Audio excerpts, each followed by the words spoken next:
নাবালিকাকে ধর্ষণের অভিযোগে 4 যুবক সহ এক নাবালককে গ্রেপ্তার করল কুশমন্ডি থানার পুলিশ। বৃহস্পতিবার বেলা 2:30 নাগাদ ধৃতদের গঙ্গারামপুর মহকুমা আদালতে তোলা হয়। ঘটনায় অভিযুক্তদের ফাঁসির দাবিতে সরব হয়েছেন নির্যাতিতার পরিবার। কুশমন্ডি থানা এলাকার 8ম শ্রেণীর এক ছাত্রী মঙ্গলবার রাতে বাড়ি থেকে কিছুটা দূরে লক্ষ্মী পুজোর মেলায় গিয়েছিল।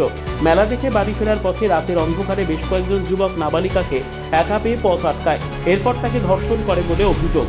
বুধবার সন্ধ্যায় নাবালিকা অসুস্থ হয়ে পড়লে বিষয়টি পরিবারের লোকজনকে ঘটনার কথা খুলে বলে। রাতেই নাবালিকার পরিবার কুশমন্ডি থানায় 6 জনের বিরুদ্ধে ধর্ষণের অভিযোগ করে।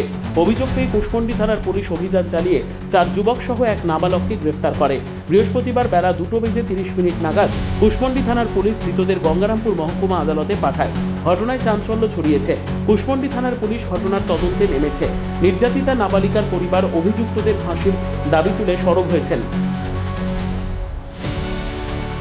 কি ঘটনা ঘটেছে? ঘটনা ঘটেছিল মঙ্গলবার রাতে। আমার ওইখানে লক্ষ্মী মেলা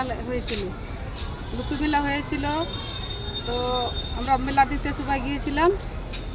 তো আমাদের পাড়ার ওইখানে দুয়াটাতে মেলা লেগেছিল। তো আমরা মেলা দেখতে গিয়ে মেলা দেখতে গিয়ে ফেরার পথে 6 জন ছেলে দিয়ে ধরেছিল আমার মেয়েটাকে আর নির্যাতন করলো।